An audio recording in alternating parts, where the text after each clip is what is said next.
Hey, writers and readers, welcome to Manuscript Massacre. I'm MC, your master of ceremonies.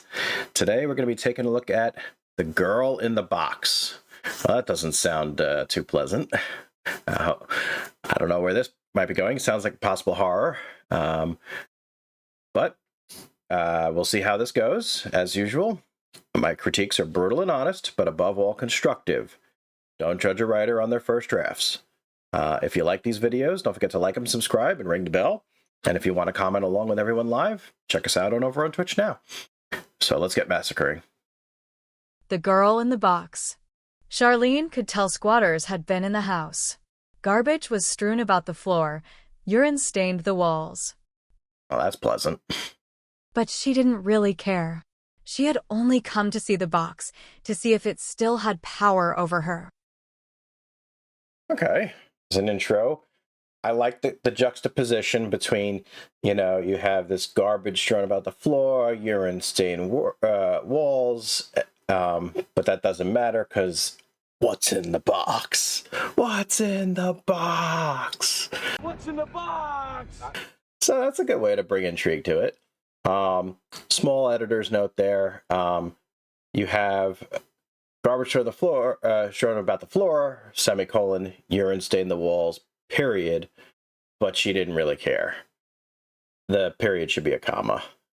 That small gripe, I know.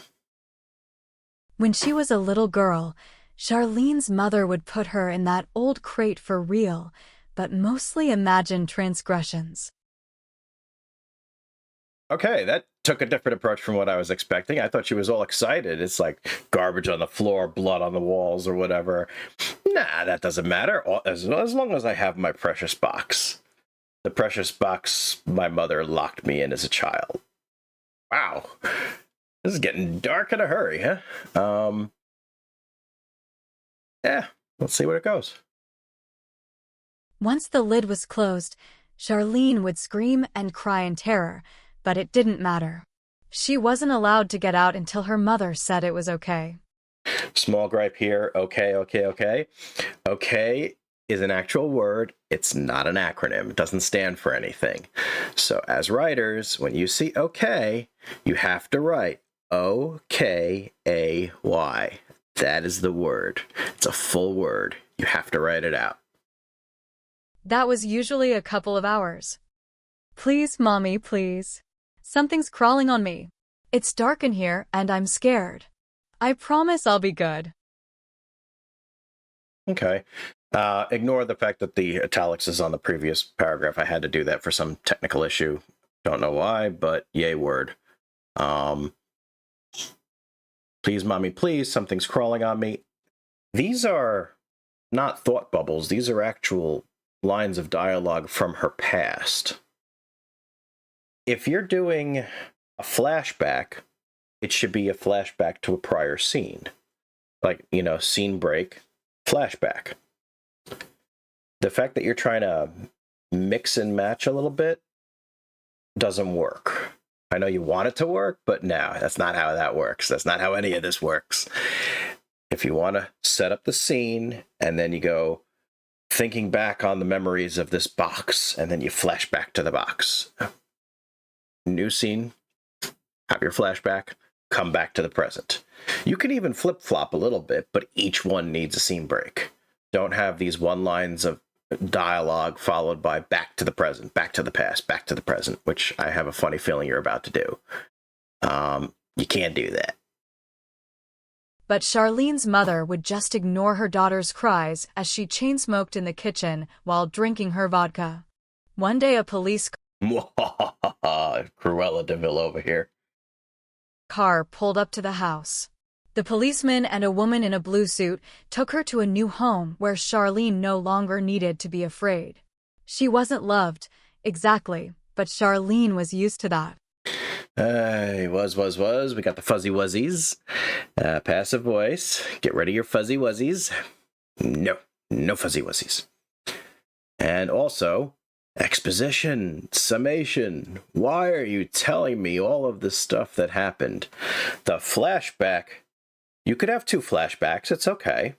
You start with one, staring at the box, and then you flash back to being in the box, calling out for mommy, and the woman ignoring her. And she couldn't see her smoking in the kitchen and drinking her vodka, but all she could hear was the TV, smell the cigarette smoke and the vapors from her vodka bottle. That imagery, especially because you're not just relying on what you see, it's what you smell, it's what you hear. Those will accent the flashback and make it very real, as if it was happening in the moment. And then you have a second flashback. Police car, knock on the door, opening it, and there's a police officer standing there. Okay. Have these scenes, don't summarize them. Even if they're flashbacks, it's okay. The visceral imagery of that flashback will be very powerful here and very good for your story. Charlene never heard from her mother again, but memories of the box tormented her. Memories of the box. What is she like a one of those puppies that you're crate training, and it's like, yes, but I grew up in the box. I need to be in the box. The box is my safety. It's my protection. The tickle of spiders crawling on her skin often invaded her dreams, turning them into nightmares. Every night she relived her childhood, screaming as she awoke.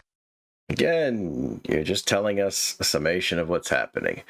Okay, memories had tormented her already. You didn't put the had, so you didn't technically have the passive voice, but you may as well have at this point. Turning them into nightmares and reliving them. No, I want her go back to the present, or waking up in her bed after the flashback, and then say this is every night. All she could think about is the box. She had to go see the box. I think you're smushing a little too much into these 2 pages here. This should be a much more stretched out. Charlene screamed and pounded on the lid of the box, pleading to be let out. It popped open. Her mother had forgotten to latch it. Sobbing, she climbed out of the box and brushed silky webs out of her hair. She looked into the crate. Spiders skittered along the boards, trailing silk behind them. I don't know too many spiders that trail the silk as they're running across a floor, but either way, it's an interesting imagery. But like I guessed, the back and forth between present and past, except you didn't even make it back to the present. You just went from a flashback line of dialogue to a summation of what happened next to a flashback of a prior moment prior to the police. You're so all over the place. I don't know where you're going. What are you trying to do exactly? Charlene, her mother yelled. What are you doing out of the box? I told you never to get out until I told you to. I told you until I told you, and then I told you. Watch the repetition. And never, with all caps. All caps is for internet rantings by old people. You don't use all caps as a writer. Don't do that unless it's like a sign that's written in all caps. It's like she read the sign that said, place your bags here in big bold letters. That can be capitalized. That's fine. But if you're trying to do an emphasis on a word that's already in italics, you just make it unitalics. You make it regular. That's the trick. So I told you never to get out. So no italics. And then just get rid of that repetition. The little girl cowered as the belt cut into the soft flesh of her legs. If this is a flashback, why are we referring to her as the little girl here? Because we're talking about Charlene, from Charlene's point of view. So is Charlene viewing herself as the little girl here? This is a narration thing. In third person limited, you're in the head of that character. And in a flashback, you're in the head of that childhood character, not just the character themselves. So the writing, the narration has to match. Okay. Change things around a little bit and reword it so that it sounds more like we're with this child who's nervous and cowering. And what is she thinking in that moment besides, I'm sorry, mommy? What is she feeling? What is her terror? How would you define it? What are the physical sensations that she's getting from this?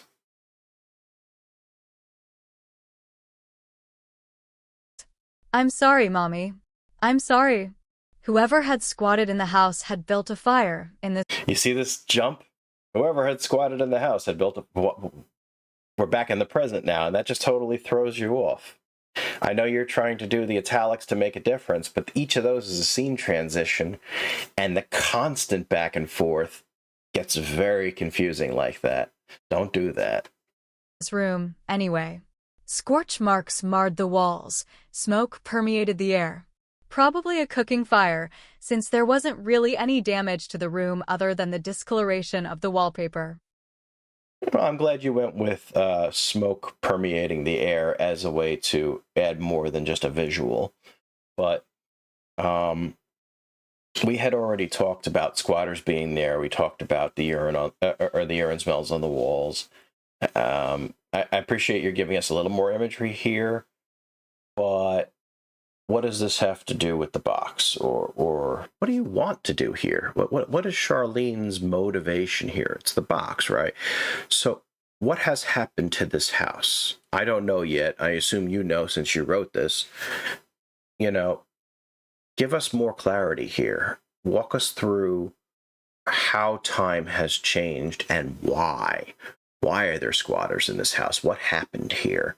And then think about how that time period affects what you see. Why is there a urine smell coming from the walls? Most homeless people don't pee on the walls. I mean, they might pee in elevators sometimes, but those are usually people who are mentally unstable, not just homeless. So it's different from a squatter.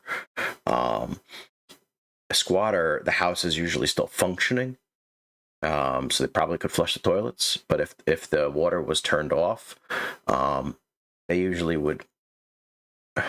I'm not speaking for homeless people. I've never been one, but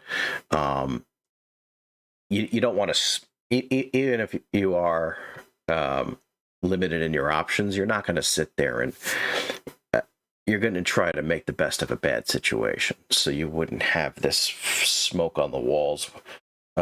Fire burning inside the house because they would die from carbon monoxide poisoning, from the ammonia poisoning. You can't do that. So think about what is a squatter? How do they behave? How do they act?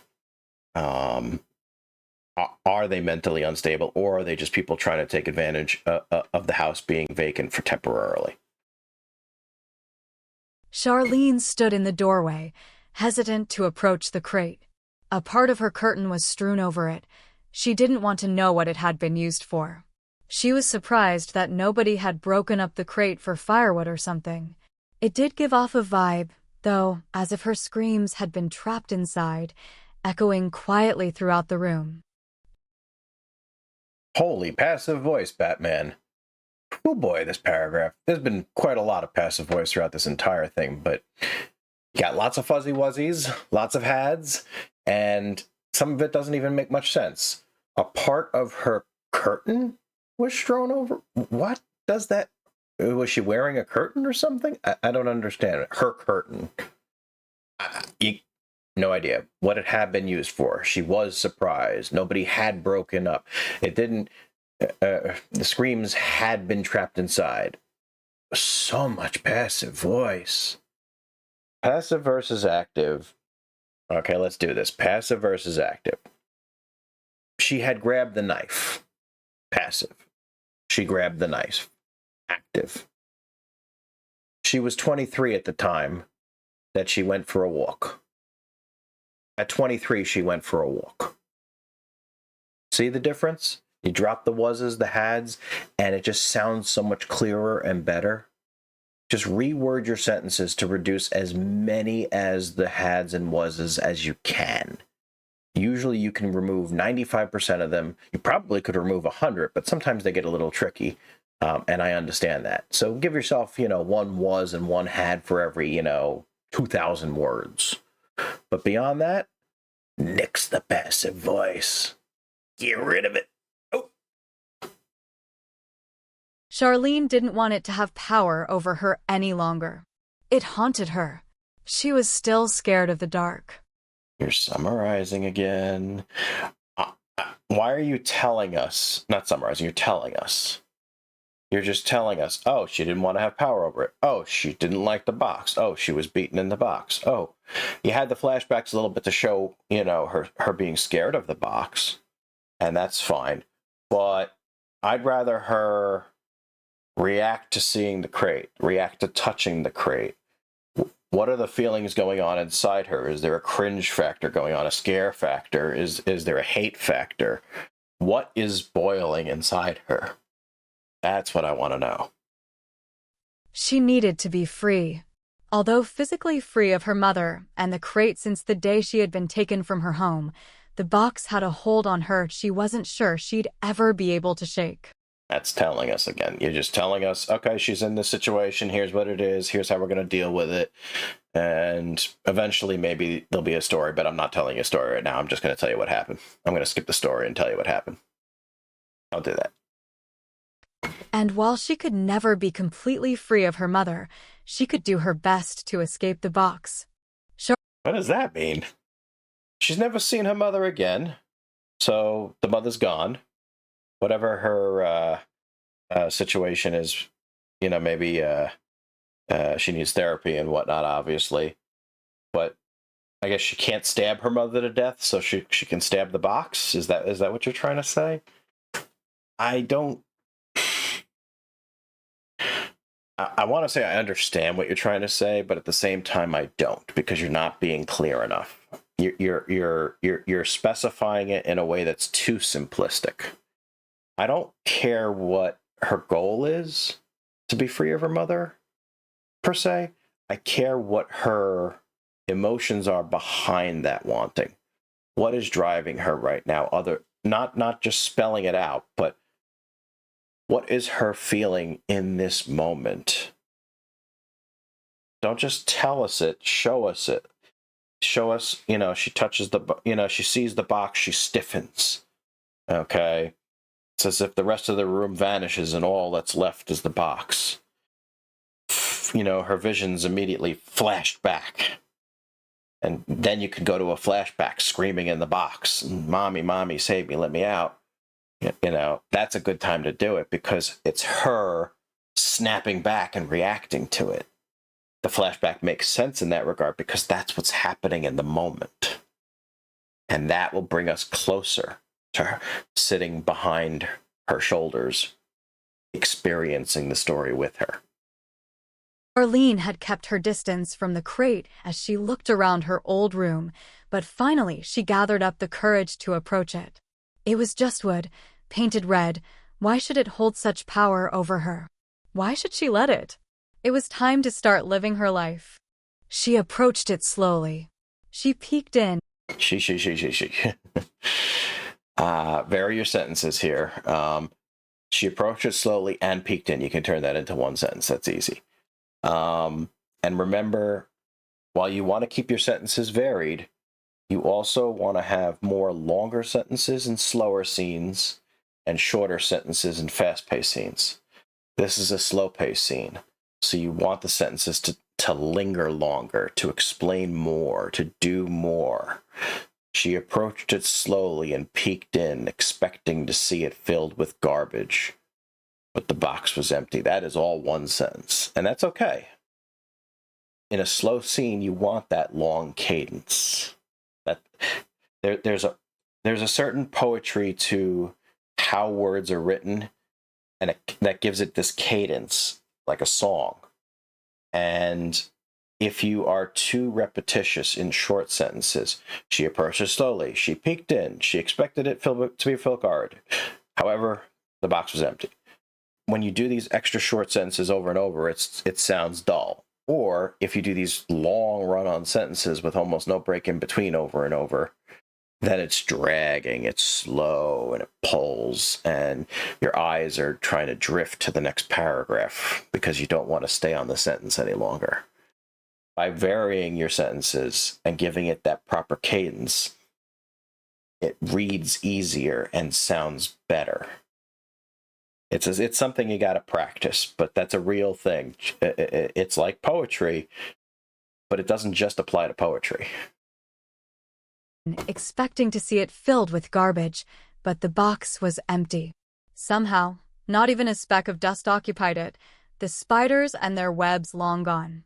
No ashes from the apparent fire that had been burning in the room at some point. Nothing. She felt better, but Charlene knew she wasn't free yet. She knew she had to get into the box. Really is like a dog in a crate. How is that supposed to make her feel better? I guess we'll see. With tears streaming down her cheeks, Charlene stepped into it. The top of it only reached her thighs. When she was a little girl, she had to tiptoe. That's the second time you said, oh, when she was a little girl. I pictured, when I was a little girl, I went out to the stream and had the waters by us. Oh, the little fun dearies running it around. My best Mrs. Doubtfire impression. A, repetitive. B, you don't need to keep referring back to it. Little girl, little girl, little girl. Okay. When she stepped into it, the top of it only reached her thighs, yet she could remember a time when she had to tiptoe to see out of it. That's all. To see out of it. She took a deep breath and sat down cross-legged. Now she could see that the box wasn't truly empty. Yeah, you're in it now. The box held her lost childhood, her past. It held the gouges her fingernails had made. That's good imagery. But rather than telling us, oh, the box had the gouges. No. She studied the inside of the crate, and along the wood she saw the scratch marks her fingernails made, including bits of blood that got stuck and dried. That's the imagery we want. That's how you want to introduce that idea. It's a good, strong detail, but don't just tell us that the gouges are there. She needs to experience seeing them again. The walls covered in her blood. That's a little bit much. The walls covered in her blood. That sounds like she was being stabbed to death in there. That's a lot. What was this mother doing to her that the entire crate's filled with dried blood? That's not normal.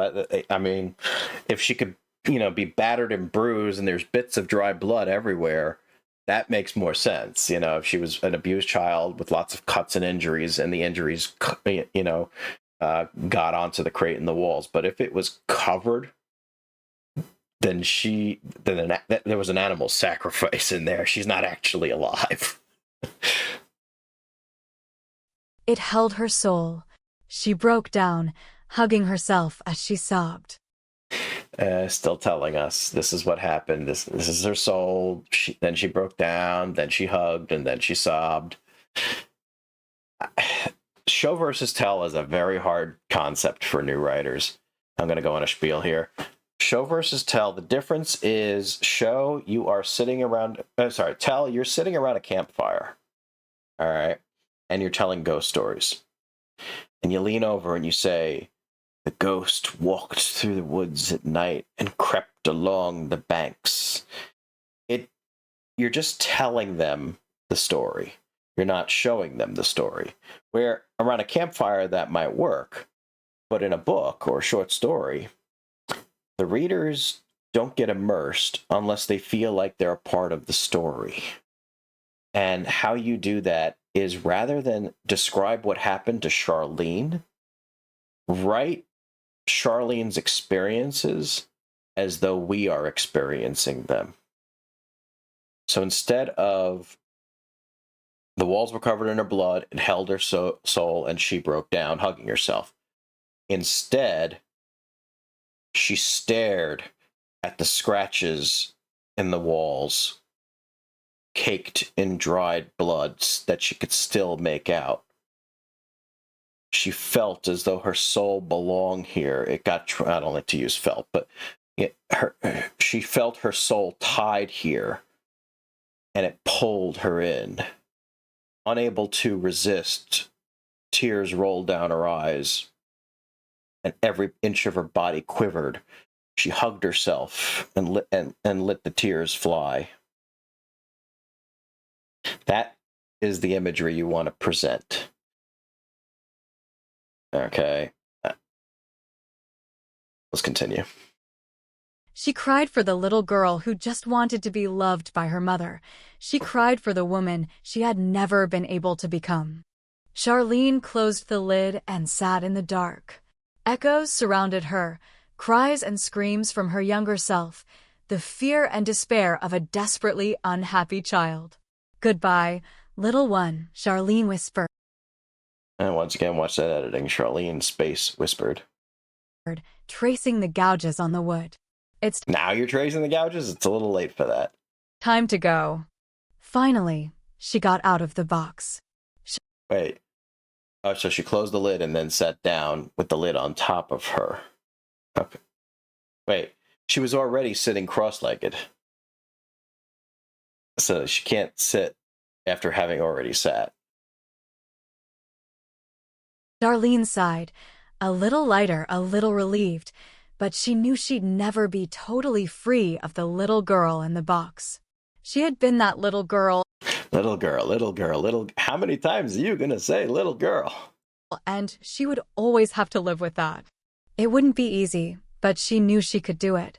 Charlene picked up the can of gasoline she had brought with her and poured some into the box, then let it flow behind her as she went down the stairs and out the front door. So now she's committing arson. How nice. She had no worries about being caught. Practically the whole neighborhood was deserted. She lit a match. Why is the neighborhood deserted? Again, you made it so that there were squatters there, and now you made it that the whole neighborhood was deserted. What the hell did this mother do that the entire town failed?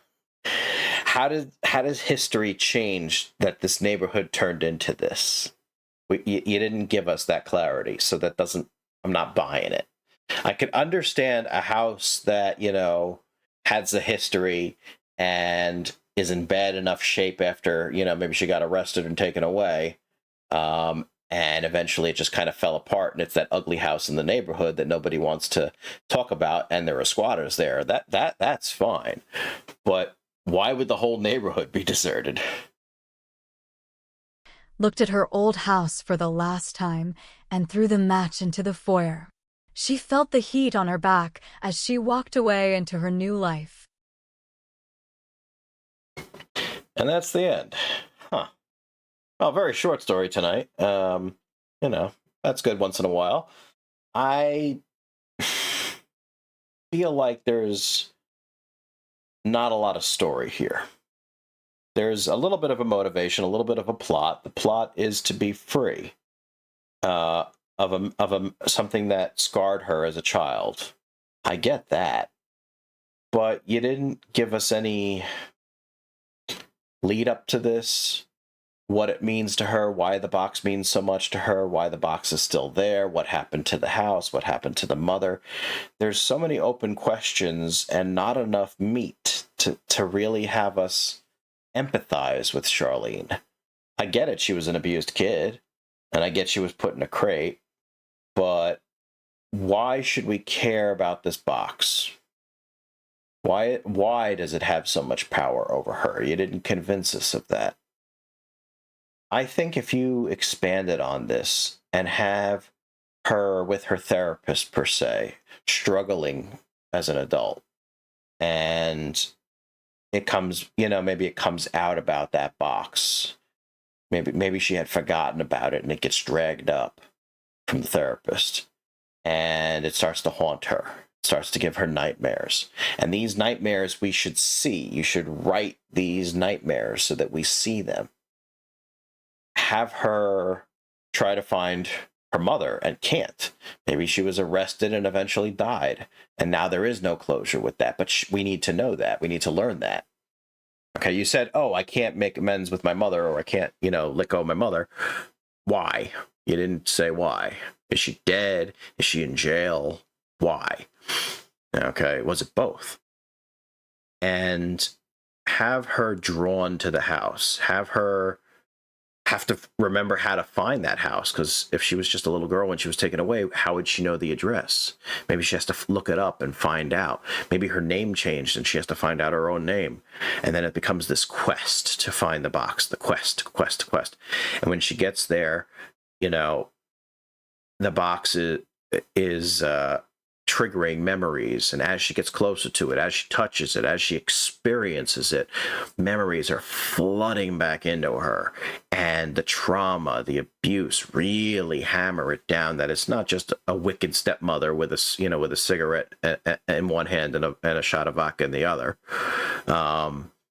There more to it, more to this gross abuse of a child that permanently damaged her forever, and the desperate need to make amends, to be free of it. You told us about all that just as I did right now, and it wasn't very interesting in me describing it, was it? No, because we need the story for that. I need to see that play out. And the burning of the house makes no sense. Because the house wasn't the trauma for her. The box was. So setting the house on fire just seems a little bit too much. All you need to do is grab the box, get out, you know, or maybe there are people living there that's not squatters. Maybe she has to talk to them and find the crate, and finds out that the crate is in fact in the garage, hidden somewhere, that they just stored it away. Okay, and then, you know, she gets a hold of the box and then has to have this experience with it. It's sealed. Maybe she takes it to a different location, opens it up, and then starts to experience things all the more. And maybe it's not burning. Maybe it's a hatchet. Maybe that exhilaration of violently tearing apart that which destroyed her life could be very cathartic. It's like those places where you go and they give you a bunch of junk you can destroy. It's like, come destroy, ceramic mugs, destroy dinner plates, destroy a toilet, whatever you want. Here's a hatchet, here's a hammer, go to town.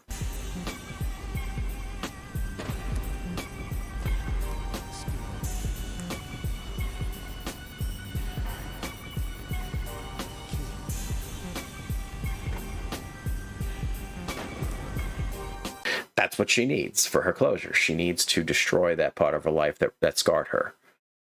That's a story. And the story's conclusion is when she succeeds in getting the crate, getting past it, and destroying it so she can move on. But instead, you kind of just have us arrive at the end of the story. Oh, look, a crate.